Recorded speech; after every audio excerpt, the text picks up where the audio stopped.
5 दिसंबर 1872 वो दिन जब British ship del gratia Azores के तट से 400 मील दूर अपने सफर पर निकली। लेकिन सफर के बीच में कैप्टन डेविड मोरहाउस और उनकी क्रू को उनकी तरफ बढ़ती हुई एक नाव दिखाई देती है, जिस नाव ने उन्हें हैरान कर दिया क्योंकि वो नाव थी मैरी सेलेस्टी। वही नाव जिसे बस 8 दिन पहले ही न्यूयॉर्क से जेनोवा उनके खुद के दोस्त कैप्टन बेंजामिन ब्रिग्स लेकर निकले थे। वही शिप जिसे अब तक अपनी मंजिल तक होना चाहिए था। तो ये शिप डेल ग्रेशिया के रास्ते पर क्या कर रही है? कैप्टन मोरहाउस ने बहुत से सिग्नल्स भेजने की कोशिश करे कम्युनिकेशन एस्टैब्लिश करने के लिए, बट सिग्नल्स का कोई जवाब नहीं मिला और इसीलिए उन्होंने अपने क्रू मेंबर्स को उस शिप के अंदर भेजा, जहां देखने में पहली नजर में सब कुछ ठीक लग रहा था, बट असल में ठीक जैसा कोई शब्द उस दिन उस शिप पर ऑन बोर्ड नहीं था। क्योंकि असल में बात यह थी कि शिप के 7 क्रू मेंबर्स, एक कैप्टन, उनकी वाइफ सारा ब्रिग्स और उनकी 2 साल की मासूम बेटी सोफिया ब्रिग्स लापता थी without any trace. But interesting बात यह थी कि शिप पर किसी वायलेंस, स्ट्रगल या फायर की निशानी नहीं थी, जिसने उस दिन बीच समुद्र में मैरी सेलेस्टी के इस खौफनाक राज को जन्म दिया कि आखिर वो 10 लोग हवा में कैसे गायब हो सकते हैं। फ्रेंड्स, हेलो, मेरा नाम है गौरव और आज हम इसी राज का पर्दाफाश करने वाले हैं। So stay tuned till the end and we will find out why this huge ship was found with nobody on it.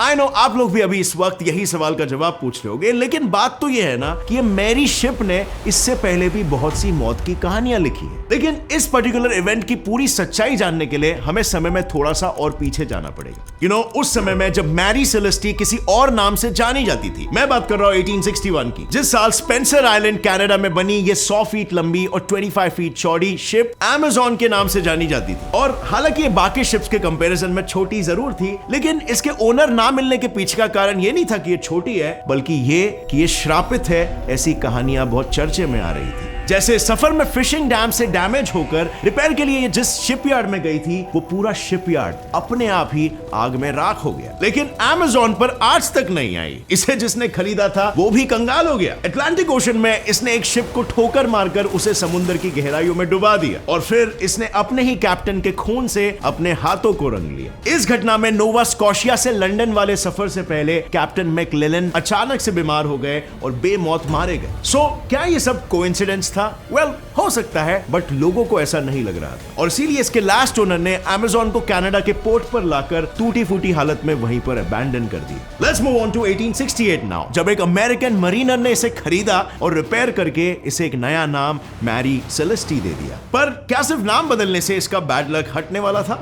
इसी चीज से अनजान ओनर्स की ओनरशिप बदलते बदलते ये ship finally captain Benjamin Briggs के हाथों में आई। वही कैप्टन जो 5 दिसंबर 1872 को इस शिप से गायब थे। अब हालांकि कैप्टन ब्रिग्स की शिप पर कुछ चीजें थी जो पहली नजर में बिल्कुल सही सलामत नजर आ रही थी, पर मैरी सेलेस्टी ने कई राजों को अभी तक छुपा के रखा था। जैसे ऊपर से तो शिप की हालत बिल्कुल ठीक लग रही थी, पर शिप के 2 प्रेशर मेजरिंग पंप्स में से एक डिसअसेंबल्ड था। शिप के निचले हिस्से में 3.5 से 4 फीट पूरा पानी भरा हुआ था और शिप के फ्रंट और बैक हैचेस के कवर्स निकले हुए थे। शिप की छोटी और इकलौती लाइफ बोट और रस्सी दोनों गायब थी। शिप के क्वार्टर्स में क्रू मेंबर्स का सारा सामान वैसे ही मौजूद था, लेकिन कैप्टन के रूम में चीजें थोड़ी सी बिखरी नजर आ रही थी। अब अगर यही घटना 21st सेंचुरी में होती तो क्या लगता है? हमें इसका जवाब कुछ ही दिनों में मिल जाता, राइट?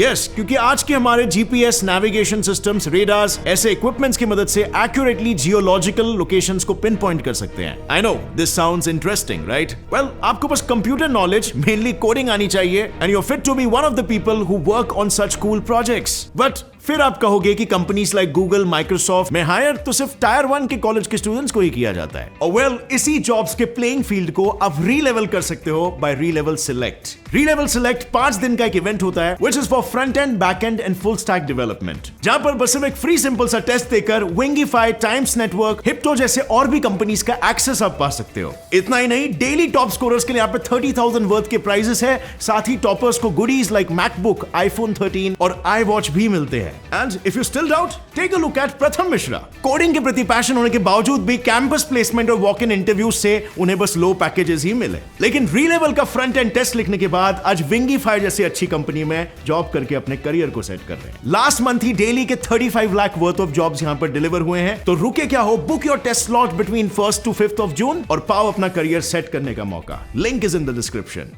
छानबीन करने पर यह सामने आया कि कैप्टन के नेविगेशन इंस्ट्रूमेंट्स और शिप का पेपर दोनों गायब था। बस यही दो चीजें गायब नजर आ रही थी, यहां तक कि 1700 बैरल इंडस्ट्रियल अल्कोहल कार्गो, जो इंसानों के पीने के लिए नहीं होता बल्कि फ्यूल क्लीनिंग एजेंट और सॉल्वेंट का काम करता है, वो तक सही सलामत था। शिप पर 6 महीनों तक खाया और पिया जा सकता है उतना खाना और पानी मौजूद था। और जब उन्होंने कैप्टन की कैबिन में मौजूद लॉन्ग बुक को चेक किया तो उसमें एक एंट्री मिली। ये फाइनल एंट्री थी जो 25 नवंबर सुबह 8 बजे की थी, यानी कि कैप्टन मोरहाउस के दोस्त 10 दिन से लापता थे। पर अब यहां पर सवाल आता है कि कहां एक कैप्टन तूफानों में भी अपने शिप को नहीं छोड़ता, तो इस कैप्टन ने इतनी सही सलामत शिप को आखिर क्यों छोड़ा? और कैप्टन ब्रिक्स तो अपने क्रू मेंबर्स को खुद चुनते थे, यानी उनका हर एक crew member first class seller था, और इसीलिए एक ग्रेट कैप्टन और इतनी काबिल क्रू का एक साथ गायब होना किसी मिस्ट्री से कम नहीं था। यह शिप आखिर अबैंडन कैसे मिल सकती है? कैसे 10 लोग अचानक से इस शिप से गायब हो सकते हैं?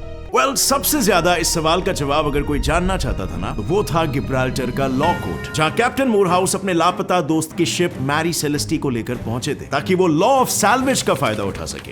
इंटरनेशनल मैरीटाइम लॉ का वो हिस्सा जो कहता है कि जो भी किसी शिप या कार्गो को रेस्क्यू करेगा उसे उसके मुताबिक प्रोपोर्शनल वैल्यू का रिवॉर्ड मिलेगा, और कैप्टन मोरहाउस ने यही तो किया। वो रिस्क के बावजूद मैरी को बचाकर सेफ्टी तक ले आए, जिसके बाद गिब्राल्टर अथॉरिटीज ने शिप को सैल्वेज हियरिंग कोर्ट पूरा होने तक कस्टडी में रख लिया था, और यहीं से श्रापित मैरी सेलेस्टी के लापता क्रू और कैप्टन गायब होने की ऐसी कहानियां बननी शुरू हो गई जो हकीकत से परे थी। जैसे शिप पर मौजूद लोगों को एलियंस ले गए होंगे, किसी सी मॉन्स्टर ने उन पर अटैक किया होगा, पायरेट्स के साथ उनकी मतभेड़ हो गई होगी और उन्होंने उन्हें अगवा कर लिया। पर इन बेतुके तुक्कों में कुछ ऐसी थियरीज थी जिन्होंने लोगों को सही में सोच में डाल दी। Theory number 1, Gibraltar theory. Mary Celeste पर एक्स यानी कुल्हाड़ी के निशान थे, कैबिन के फर्श पर काले धब्बे थे और कैप्टन की तलवार पर खून। इसे गिब्राल्टर के अटॉर्नी जनरल ने यह थियरी बनाई कि क्रू ने एक रात इंडस्ट्रियल अल्कोहल पिया, वो ड्रंक हुए और उन्होंने कैप्टन और उनके परिवार को मारा और लाइफ बोट लेकर वहां से फरार हो गए। और हालांकि इससे शिप पर मिले 9 खाली बैरल्स की गुत्थी सुलझते हुए नजर तो आ रही थी, लेकिन जल्दी साइंटिफिक टेस्ट ने इस थियरी को गलत प्रूफ कर दिया। 3 महीने बाद अथॉरिटीज ने शिप को कस्टडी से रिलीज किया और मोरहाउस और उनके क्रू को करीबन $8,000, जो आज की डेट में 1 करोड़ रुपए होते हैं, उतने दिए। अब ये अमाउंट सुनकर आप में भी सोच रहे होंगे कि इतना सारा पैसा, ये कार्गो और शिप के टोटल प्राइस का सिर्फ 1/6 हिस्सा था। तो कैप्टन मोरहाउस को एक्चुअली पूरे पैसे नहीं दिए गए, और ऐसा क्यों, यही जानने के लिए लेट्स सी हमारी theory number 2, salvage. Gibraltar law court में एक तरफ क्रू मेंबर्स के मर्डरर होने की थियरी बन रही थी और दूसरी तरफ हर जगह ये अफवाह फैल चुकी थी कि कैप्टन मोरहाउस और उनके क्रू ने सैल्वेज पाने के लिए अपने ही दोस्त के शिप को पहले तो बीच समुद्र में रुकवाया और फिर एक एक करके शिप पर मौजूद सभी लोगों को मौत के घाट उतारकर उन्हें पानी में फेंक दिया, और फिर उस शिप को सैल्वेज के लिए गिब्राल्टर लेकर पहुंच गए। अब शायद यही अफवाह लॉ कोर्ट अथॉरिटीज ने भी सुन ली, और यही रीजन था कैप्टन मोरहाउस को कम सैल्वेज दिया गया, क्योंकि कोर्ट भी खुद इस मामले में सस्पिशियस थी। बट ये सिर्फ रूमर्स थे या असलियत, ये मामला तो कभी सच साबित नहीं हो पाया। कुछ वैसे ही जैसे theory number 3, insurance money and Christianity. इसके मुताबिक कैप्टन मोरहाउस ने शिप से गायब लोगों का सारा खेल अपने दोस्त कैप्टन ब्रिक्स के साथ मिलकर रचा था, ताकि वो शिप के इंश्योरेंस मनी को हड़प सके। लेकिन पहली 2 थियरीज की तरह ही इस थियरी को भी सच कोई साबित नहीं कर पाया, और साथ ही कैप्टन ब्रिक्स के कुछ ज्यादा ही रिलीजियस होने की वजह से कुछ लोगों की ये थियरीज भी थी कि शिप पर उनके परिवार और पूरे क्रू को खत्म करने वाला कोई दूसरा नहीं बल्कि खुद कैप्टन ब्रिक्स थे, जिन्होंने अपने धार्मिक बिलीफ्स में बहकर अपने क्रू मेंबर्स के साथ अपनी बीवी और 2 साल की मासूम सी बच्ची को हमेशा हमेशा के लिए खत्म करके खुद भी अपनी जान ले ली। पर जिस थियरी ने लोगों को सच होने की सबसे ज्यादा संभावना बताई, वो थियरी थी थियरी नंबर 4, अबैंडनिंग। इस थियरी के मुताबिक मैरी सेलेस्टी सीक्वेक, समुद्री भूकंप या वाटर स्पाउट यानी कि समुद्री टोर्नेडो से टकरा गई हो, जिससे एक तरफ कार्गो में रखे 9 बैरल्स लीक होने लगे होंगे और वहीं दूसरी तरफ शिप के हल यानी कि निचले हिस्से में पानी भर गया होगा, और फिर उस पानी में कलेक्टेड कचरे की वजह से जो प्रेशर बना उससे शिप पंप भी टूट गया, और ऐसे में कार्गो से लीक हो रहे अल्कोहल की वजह से शिप के उस हिस्से में धुआं होने लगा जो कभी भी ब्लास्ट हो सकता था। और बस अपनी शिप के ब्लास्ट हो जाने के खतरे से खुद को बचाने के लिए कैप्टन ने अपनी वाइफ, बेटी और 7 क्रू मेंबर्स के साथ छोटी सी लाइफ बोट की सवारी करना सही समझा। इस चीज की परवाह किए बिना कि गहरे समुद्र में एक छोटी सी नाव घास में सुई के बराबर होती है, और शायद उनके इसी गलत फैसले ने तब उनकी जिंदगी की डोर को टूटने पर मजबूर कर दिया जब शिप और लाइफ बोट की रस्सी टूट गई। सुनने में तो ये भी बस एक कहानी लग रही है, राइट? इसके सच होने की क्या संभावना है as compared to other theories? Well, forensic researcher Ann McGregor का कहना भी कुछ इसी प्रकार का था, लेकिन उनकी थियरी थोड़ी सी डिफरेंट थी। उनके cross referencing notes, ship logs और ओशियन डेटा के अकॉर्डिंग कैप्टन ब्रिग्स की शिप पर मौजूद नेविगेशन और दूसरे इंस्ट्रूमेंट्स बिगड़े हुए थे, और इसी के चलते कैप्टन अपने रास्ते से 120 माइल्स वेस्ट में भटक चुके थे और उन्हें रास्ते में रफ सी और बैड वेदर का सामना करना पड़ा, जिसकी वजह से शिप में पानी भरा, पंप फूटा और शिप के हल में भरते पानी के डूबने के खतरे के चलते कैप्टन ने शिप को अबैंडन कर दिया। वेल, यही दो थियरी सबको सबसे ज्यादा लॉजिकल लगी, बट अन्य किस्म की थियरीज बनी और कई लोगों ने तो मैरी सेलेस्टी के एक्सीडेंट का जिम्मेदार मैरी सेलेस्टी को खुद ही माना, और तभी तो इस शिप के न्यूयॉर्क पहुंचते ही लोग इस शिप से दूर भागने लगे, और जिसने हिम्मत करके इसे खरीदा भी उसे फिर बाद में इसे लॉस में बेचना पड़ा। और फाइनली जब मैरी सेलेस्टी 1879 में सेंट हेलिना बे पर पहुंची, एक बार फिर से